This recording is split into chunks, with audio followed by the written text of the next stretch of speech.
نحمده ونصلي على رسوله الكريم اما بعد اعوذ بالله من الشيطان الرجيم بسم الله الرحمن الرحيم يا ايها الذين امنوا اجتنبوا كثيرا من الظن ان بعض الظن اثم ولا تجسسوا ولا يغتب بعضكم بعضا ايحب احدكم ان ياكل لحم اخيه ميتا فكرهتموه واتقوا الله ان الله تواب رحيم۔ دین اسلام بلند اخلاق، اعلیٰ کردار اور پاکیزہ اقدار پر مشتمل ایسے مثالی معاشرے کا علم بردار اور داعی ہے جس کا ہر فرد امن و آشتی، عزت و مساوات اور بنیادی انسانی حقوق کے حوالے سے یکساں حیثیت کا حامل ہو۔ یہ بات اہل فکر و نظر پر مخفی نہیں کہ امن و سلامتی دراصل باہمی مضبوط روابط اور آپسی الفت و محبت سے فروغ پاتی ہے۔ جس سماج میں محبت و رواداری کا جس قدر وجود ہوگا اسی قدر وہاں امن و سلامتی کے آثار ملیں گے، اور جس سرزمین پر جس قدر یہ چیزیں مفقود ہوں گی اسی قدر وہاں امن و سلامتی کا وجود خطرے میں دکھائی دے گا۔ یہی وجہ ہے کہ آپس میں سلام کو عام کرنا، ملاقات کے وقت مصافحہ کرنا، بھلائی کے ساتھ لوگوں کا تذکرہ کرنا، خندہ پیشانی اور کشادہ جبینی کے ساتھ ایک دوسرے سے معاملہ کرنا وغیرہ اسلام کی اولین ترجیحات میں سے ہے۔ اس کے برعکس تجسس و بدظنی، غیبت و چغلخوری، عداوت و دشمنی، حسد و قطع رحمی جیسی مہلک خصلتوں کی اسلام میں حد درجہ مذمت کی گئی ہے، کیونکہ یہ مخلصانہ تعلقات کو ختم کرنے اور اسلامی اخوت کو تباہ و برباد کرنے کے بنیادی اسباب و محرکات ہیں۔ امام ابن حجر لکھتے ہیں، بدگمانی کا شمار ان کبیرہ گناہوں میں ہوتا ہے جن کا علاج لازم و ضروری ہے، کیونکہ جس شخص کے دل میں یہ بیماری موجود ہوگی اس کی حق تعالیٰ سے قلب سلیم کے ساتھ ملاقات نہ ہو سکے گی، اور یہ اتنا بڑا گناہ ہے جس کے ارتکاب پر اتنی بلکہ اس سے زیادہ مذمت کی جانی چاہیے جتنی مذمت چوری، زناکاری اور شراب نوشی جیسے گناہوں کے ارتکاب پر کی جاتی ہے، اس لیے کہ بدگمانی کا شر و فساد کئی گناہ بڑھ جاتا ہے۔ اس کے زہرناک اثرات دیر پا ہے، برخلاف ان گناہوں کے کہ جن کا صدور اعضاء و جوارح سے ہوتا ہے، اس لیے کہ ان کے اثرات جلد زائل ہو جاتے ہیں اور توبہ و استغفار کے ذریعے ان کا ازالہ ممکن ہے۔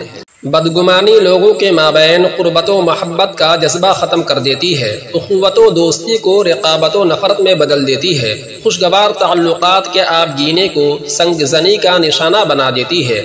بدگمانی صرف ایک گناہ نہیں بلکہ کئی ایک گناہوں کا پیش خیمہ ہے۔ اسی سے تجسس پیدا ہوتا ہے اور خود پسندی کا جذبہ انگڑائی لینے لگتا ہے، غیبت و بہتان تک کی نوبت آ جاتی ہے۔ اس لیے قرآن و حدیث میں صراحتاً و اشارتاً متعدد مقامات پر اس کی قباحت بیان کی گئی ہے۔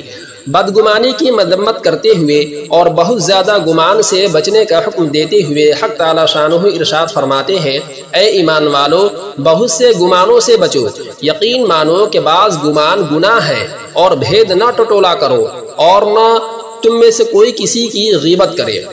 ظن کی کئی قسمیں ہیں۔ ایک ظن غالب ہے جو کسی دلیل یا مضبوط علامت کے ساتھ قوی ہو جائے، اس پر عمل کرنا درست ہے۔ شریعت کے اکثر احکام اسی پر مبنی ہیں اور دنیا کے تقریباً تمام کام اسی پر چلتے ہیں، مثلا عدالتوں کے فیصلے، گواہوں کی گواہی، باہمی تجارت، ٹیلی فون اور خطوط کے ذریعے سے اطلاعات اور خبر واحد کے راویوں کی روایات۔ ان سب چیزوں میں غور و فکر، جانچ پڑتال اور پوری کوشش سے حاصل ہونے والا علم بھی ظن غالب ہے، مگر اس پر عمل کرنا واجب ہے۔ اسے ظن اس لیے کہتے ہیں کہ اس کے مخالف جانب کا یعنی اس کے درست نہ ہونے کا نہایت ادنا سا امکان رہتا ہے۔ ظن کی ایک قسم یہ ہے کہ کسی وجہ سے دل میں ایک خیال آ کر ٹھہر جاتا ہے مگر اس کی کوئی دلیل نہیں ہوتی۔ دلیل نہ ہونے کی وجہ سے دل میں اس کے ہونے یا نہ ہونے کا امکان برابر ہوتا ہے، اسے شک بھی کہتے ہیں، یا اس کے ہونے کا امکان اس کے نہ ہونے کے امکان سے کم ہوتا ہے، یہ وہم کہلاتا ہے۔ ظن کی یہ صورت مذموم اور برا ہے اور اس سے بچنا واجب ہے۔ قرآن نے فرمایا ان بعض الظن اثم، یعنی بے شک بعض گمان گناہ ہے۔ اس آیت سے یہی مراد ہے، اور اللہ تعالیٰ کا فرمان بے شک گمان حق کے مقابلے میں کچھ فائدہ نہیں دیتا، اور اللہ تعالیٰ آگے فرماتے ہیں یہ لوگ صرف اپنے گمان کی اور اپنی خواہشات کی پیروی کر رہے ہیں۔ اس آیت میں اسی زن کا ذکر ہے۔ حضرت ابو ہریرہ رضی اللہ تعالی عنہ سے روایت ہے کہ رسول اللہ صلی اللہ علیہ وسلم نے فرمایا بدگمانی سے بچو کیونکہ بدگمانی سب سے بڑا جھوٹ ہے۔ یہ حدیث صحیح بخاری کے اندر موجود ہے۔ رسول اللہ صلی اللہ علیہ وسلم نے اس حدیث میں بدگمانی کو اکذب الحدیث فرمایا ہے۔ بظاہر اس کا مطلب یہ ہے کہ کسی کے خلاف زبان سے اگر جھوٹی بات کہی جائے تو اس کا سخت گناہ ہونا ہر مسلمان جانتا ہے، لیکن کسی کے متعلق بدگمانی کو اتنا برا نہیں سمجھا جاتا۔ آپ صلی اللہ علیہ وسلم نے متنبہ فرما دیا کہ یہ بدگمانی سب سے بڑا جھوٹ ہے، اور دل کا یہ گناہ زبان والے جھوٹ سے کم نہیں کہ اس سے دلوں میں کذب و عداوت کا بیج پڑتا ہے، اور ایمانی تعلق جس محبت و ہمدردی اور جس اخوت و یگانت کو چاہتا ہے اس کا امکان بھی باقی نہیں رہتا۔ ایک مرتبہ رسول اللہ صلی اللہ علیہ وسلم نے بیت اللہ کو خطاب کر کے فرمایا تو کیا خوب ہے اور تیری خوشبو بھی کیسی پاکیزہ تر ہے، تو کیسا عظیم ہے اور تیری حرمت کیسی عظیم تر ہے۔ اس ذات کی قسم جس کے قبضہ میں محمد کی جان ہے، ایک مومن کی حرمت تجھ سے بڑھ کر ہے، اور اس کا خون اور اس کا مال، اور یہ کہ اس کے بارے میں اچھا ہی گمان کیا جائے۔ ایک اور مقام پر سرور عالم صلی اللہ علیہ وسلم ارشاد فرماتے ہیں کہ ہر مومن کے ساتھ نیک گمان رکھو۔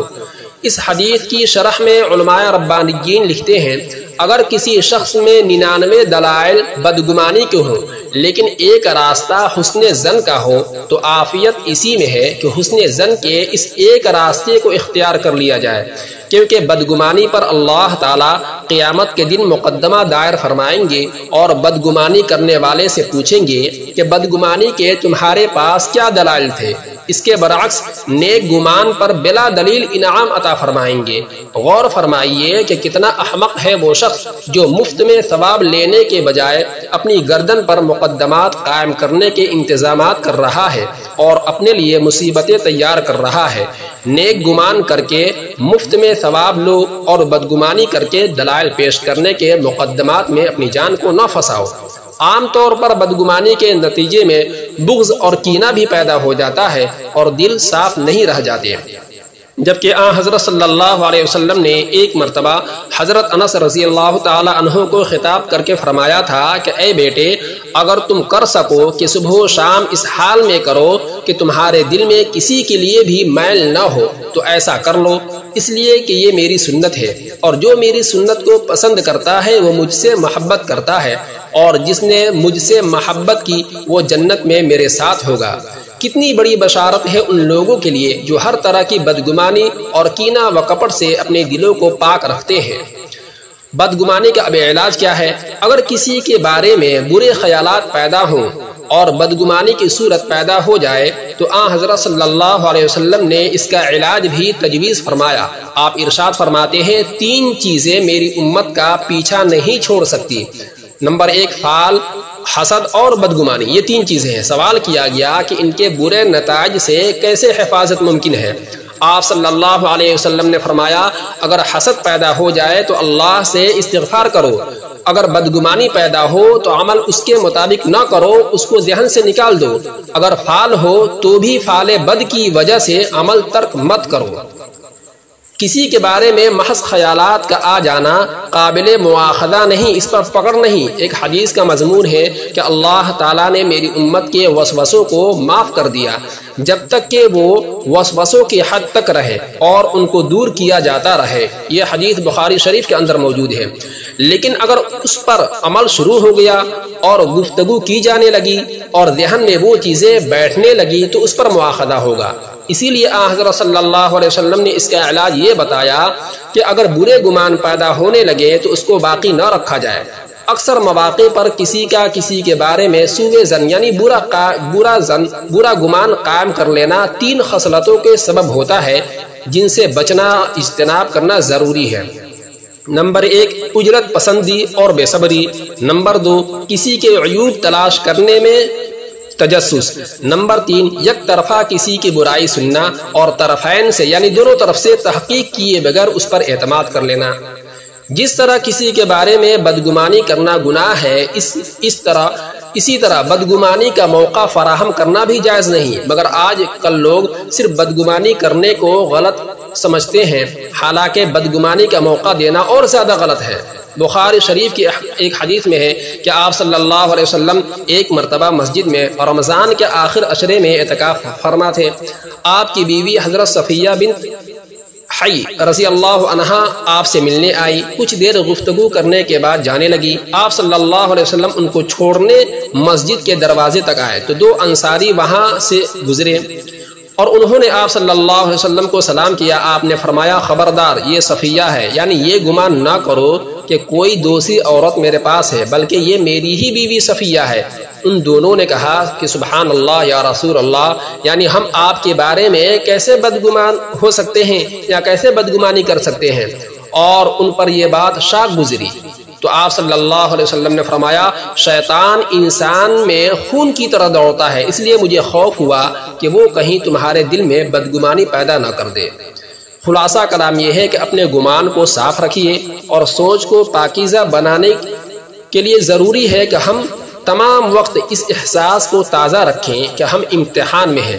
ہم سے نہ صرف اعضاء اور جوارح سے صادر ہونے والے اعمال کے بارے میں پوچھا جائے گا، بلکہ بغیر تحقیق دل میں راسخ ہونے والے خیالات پر بھی باز پرس ہوگی۔ اگر ہم زندگی کے ہر موڑ پر اس احساس کو تازہ رکھیں تو اللہ تعالیٰ کی ذات سے امید ہے کہ ہماری سوچ مثبت اور درست ہو جائے گی اور ہمارے اعمال بھی صحیح رخ پر گامزن ہوں گے۔ اللہ پاک ہم تمام کو اس مہلک مرض سے محفوظ رکھے اور ہمیں ہمیشہ اپنی سوچ اور گمان کو مثبت رکھنے کی توفیق نصیب فرمائے، آمین یا رب العالمین۔